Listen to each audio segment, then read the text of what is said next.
Okay, cosplay or book character man sa ibang bansa. Yan. Okay, I think she's just wearing na costume made of ano siya, tela.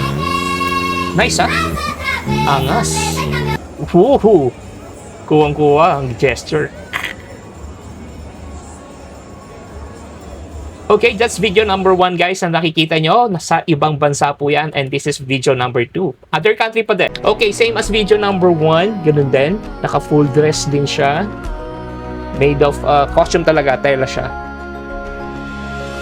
Nice wig. Kuha. Oh. Look. Gumagalaw. Gumagalaw yung yung ibon. Dito sa avatar. Okay. And meron remote. Nice.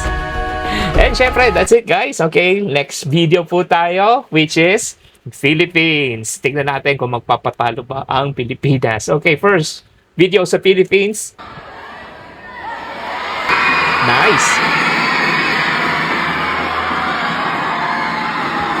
Okay, guys, I think gumamit sila ng face painting. Yan, mga face paint. Hindi sila gumamit ng any, tawag dito, yung mga costume na tela. Unless lang doon sa shorts na ginamit.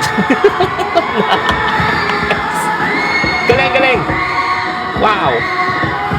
Diba? Yan ang talent ng Pinoy. Diba? Nakikita nyo? Talagang painting lang ang ginamit nila. Wow! Very nice. Okay. Next video tayo, which is ito, video number 2. Team Philippines pa din.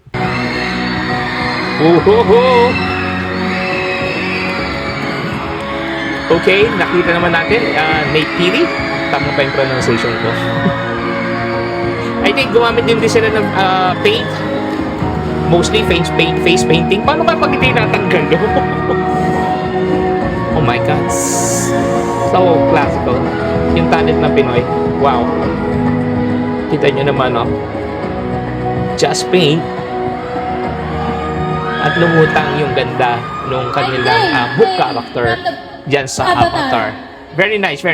So guys, anong masasabi nyo dun sa ating nakitang video? Yan. Which or ano po yung mas gusto nyo? Yung sa other country natin? Or siyempre, pinagmamalaki natin Pilipinas na ginamit lang nila ang mga painting. So comment lang kayo sa comment section po. Peace and one love, guys.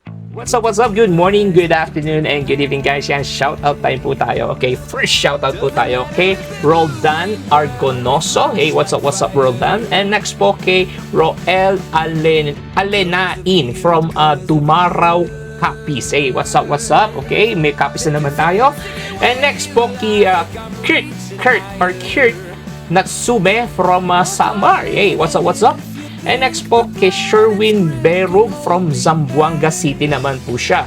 And next po naman kay Jotham Balindan from Davao Occidental. Yan. And next po kay Kent John Paul Motar. Hey, what's up, Kent? And next po kay Ella Dump. Yan, si Ella Dump is a solid follower din po natin yan. Hello. And next naman po kay Inday Ligaya. Hey, what's up, Inday Ligaya? And that's it, guys. Until to the next reaction video na nakikita natin sa social media. Peace and one love, guys. Love you all.